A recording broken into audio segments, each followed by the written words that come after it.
cuando le dicen unos y otros, no sé si es el consejo o son los amigos o son los directivos o no sé quién, dice, oye, ¿por qué tú creces tan poco si todos crecen mucho?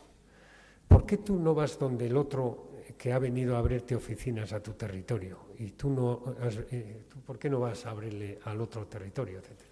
Eso que es una simplificación terrible de la situación, pero tiene una lógica dialéctica y unas consecuencias muy negativas.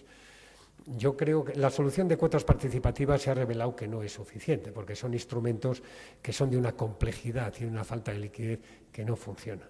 Y la prueba es que cuando se han vendido, se han cuestionado si se habían vendido bien, etcétera, etcétera. Y eso nosotros lo hemos vivido en la CAM, aunque no ha entrado dentro del proceso nuestro, porque se ha quedado en la original, pero han perdido todo su capital.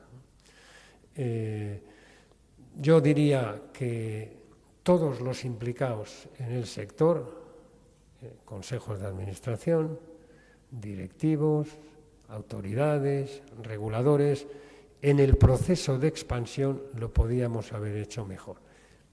Hay unos que defienden que por qué se abrió la mano, por qué en el 88 se dejó crecer a las cajas de ahorro fuera de sus territorios naturales. Bueno, yo personalmente creo que es decir, mejor que no haya libertad porque la mayoría lo va a hacer mal. Bueno, pues es un poco fuerte esa afirmación. No sé cuál es la solución. Ojalá no se hubiera abierto, visto lo que ha pasado en el sector, pero tenemos alguna institución que ha hecho un crecimiento geográfico significativo, que empezó pronto, justo cuando se abrió la mano, por decirlo así, como es la Caixa, y lo hizo estupendamente. Por supuesto, con sus tropiezos y sus problemáticas, que los ha habido y en distintos frentes, pero lo hizo bien. Pero cierto es que la mayoría de las cajas de ahorro, la mayoría, no todas, ni mucho menos, el proceso de expansión les ha costado mucho dinero, mucha pérdida de solvencia y en algunos casos su propia supervivencia. ¿Es así? Dos preguntas sobre la CECA.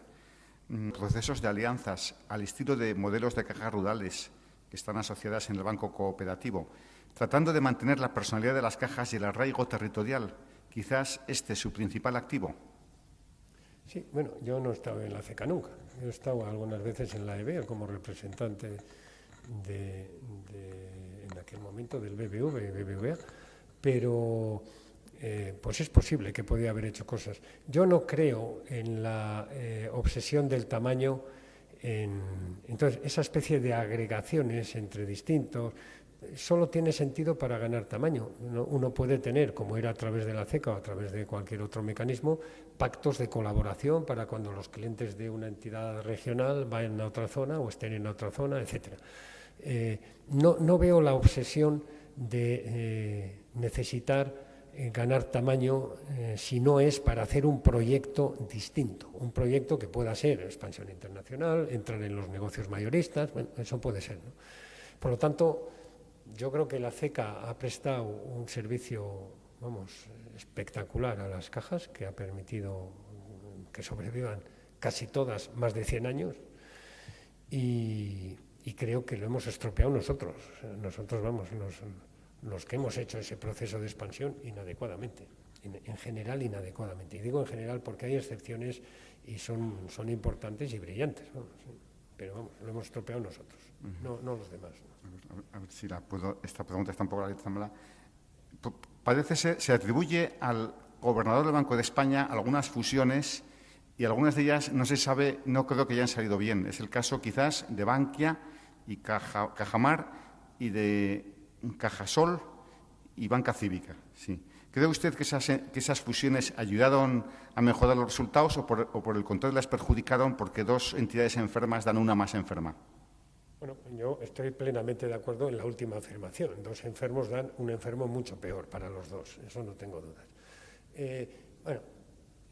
Yo, visto lo que ha pasado, creo que las decisiones que soportaron la configuración de algunos grupos no fueron fundamentalmente económicas, fueron en algunos casos motivados por razones políticas. Se habla de distintas posibilidades, ha salido en la prensa muchas veces.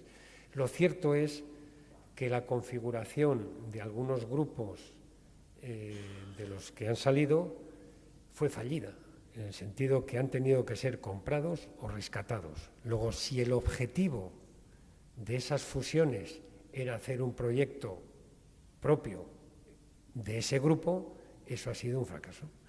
¿Decir que eso es responsabilidad del gobernador? Pues yo creo que no, y voy a decir rotundamente por qué.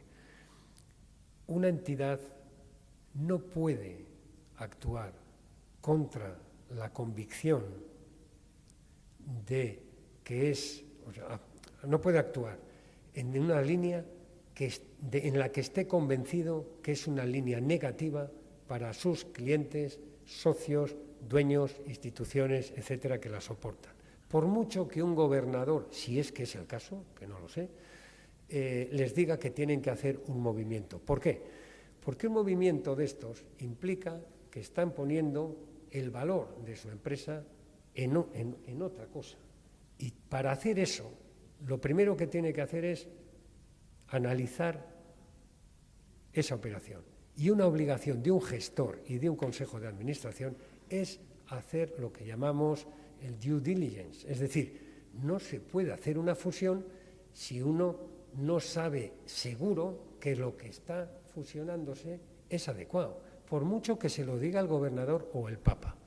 Tiene obligación en la defensa de los intereses de todos los que llaman stakeholders de esa institución en hacer las due diligence, ver a fondo si eso está bien o si está mal. Y si está mal, decir que no. Y decirlo pública y contundentemente. Y esa es una responsabilidad que un alto directivo no puede eludir y que un miembro de un consejo de administración no puede eludir. Esa es mi opinión. Por lo tanto, el gobernador no tiene la culpa de nada. Y no sé tampoco si sugirió, y menos que se impuso, que no creo, que no creo. Perfectamente. Seguimos un poquito con la problemática de las cajas. Dice, en uno de los gráficos expuestos tú has contestado, pero por aquello de que aquí no quito a nadie su voz, esto es civismo difícil, es muy difícil crecer aceleradamente en una empresa que lo que hace es gestionar riesgos, porque la velocidad de crecimiento implica analizar los riesgos peor, implica actuar en zonas geográficas menos conocidas y además la realidad se ha demostrado. Ni siquiera me serviría la comparación con estar en la media del sector. Ha habido alguna encaja que ha crecido y ha analizado mejor el sector y lo ha hecho razonablemente bien, porque tampoco los bancos lo hemos hecho brillantemente. También los bancos nos hemos hartado de tener riesgos inmobiliarios que nos han dado más que disgustos. Quiero decir que aquí nadie está libre, pero es cierto que si se fijan en el proceso de reordenación del sector, no ha habido ninguna ayuda para un banco, excepto el Banco de Valencia, que era controlado por una caja. No ha habido ninguna ayuda a ningún banco. Y no ha costado un euro al sector público ningún banco. Bueno, con esto quiero decir que es muy difícil aumentar un 60% una red y que salga bien. Es muy difícil. No es lo mismo hacerlo en 5 años que en 40. ¿No? Es evidente, ¿no?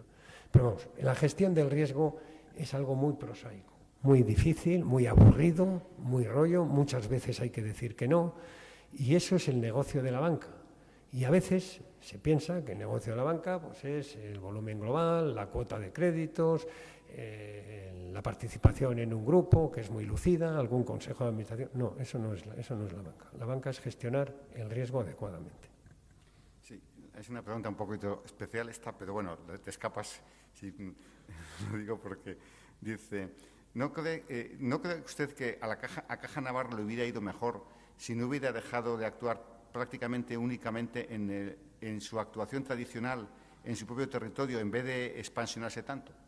Bueno, yo no voy a contestar lo de Caja Navarra porque no quiero tocar el tema, tengo una especial sensibilidad para no tocarlo. Pero eso es lo que he dicho, que hubiera ido mejor al conjunto de las cajas. Ya con eso no tengo nada más que decir. Sí. Hay otra pregunta parecida y ¿cómo podría pronosticar qué sería el equilibrio final entre las entidades financieras en Navarra? ¿Cómo podría pronosticar cuál será, en todo caso, el equilibrio final entre las entidades financieras en Navarra. ¿Cómo quedará el mapa financiero navarro tras la integración de Can en CaixaBank? ¿Van a reducir su cuota de mercado? Y esta, ¿cómo considera que se va a repartir entre las cooperativas de crédito y el resto de bancos?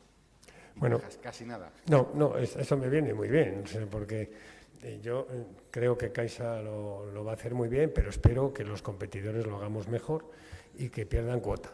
Y espero también, aquí la cooperativa por excelencia es Caja Laboral, que lo hace espléndidamente. Caja Rural también. Caja Rural también, en efecto.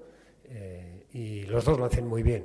Yo lo único que espero, que aquí Pedro, que está como responsable del banco en toda la zona, incluida Navarra, lo haga mejor y ganemos nosotros mucha cuota. Pero bueno, no sé cómo va a quedar, no sé.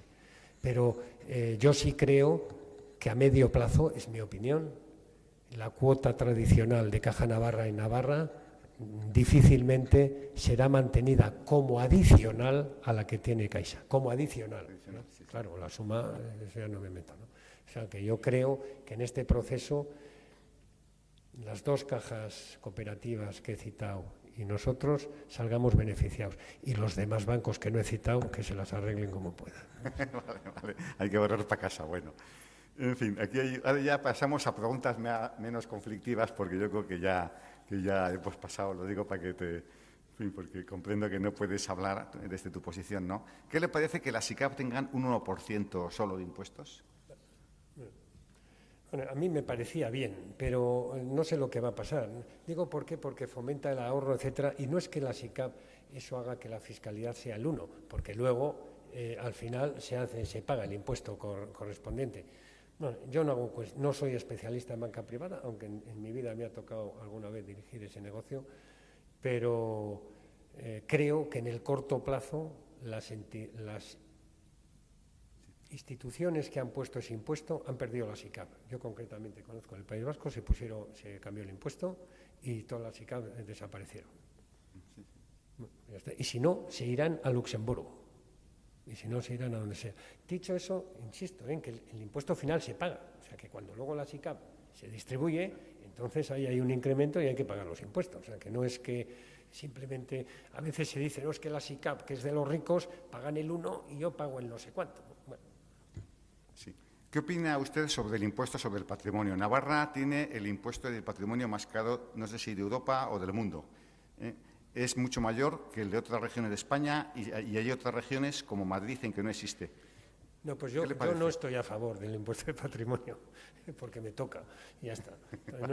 No soy partidario, como diría otro. No soy partidario. Pero bueno, yo entiendo que el impuesto de patrimonio es un impuesto más en un momento de crisis y de déficit fiscal. Tiene un sentido que se trate de incrementar el ingreso. Hay que tener mucho cuidado cuando lo que supone es un impuesto que viene sobre otros impuestos, etcétera, etcétera, que se han generado y que además se da la paradoja que dos iguales, uno que ha ahorrado y otro que no ha ahorrado, al que ha ahorrado le cae el impuesto y al que no ha ahorrado no. Es decir, cuando el que ha ahorrado ha contribuido con esos ahorros pues a generar pues aumentos de capital en empresas o operaciones. Pero yo sí creo, y es entendible, que el impuesto de patrimonio esté funcionando en un contexto como esta crisis. No creo en él a largo plazo, no creo en él como mecanismo justo y además no creo en él como instrumento para la redistribución de rentas. Me parece mucho más lógico redistribuir la renta a través del impuesto de la renta o del impuesto de sociedades y no a través de estos instrumentos o de todos esos instrumentos que también llamo yo híbridos, que si los jubilados van gratis en no sé dónde, que se arreglen, pongan la fiscalidad que tengan y que sea transparente, porque si no, por la vía de este tipo de impuestos, los que contribuyen a generar riqueza acaban hartándose. Eso es un poco... Como pasó en Francia. Sí, bueno, en Francia la verdad es que el impuesto era un poco brusco, era el 75%. Sí, efectivamente, sí.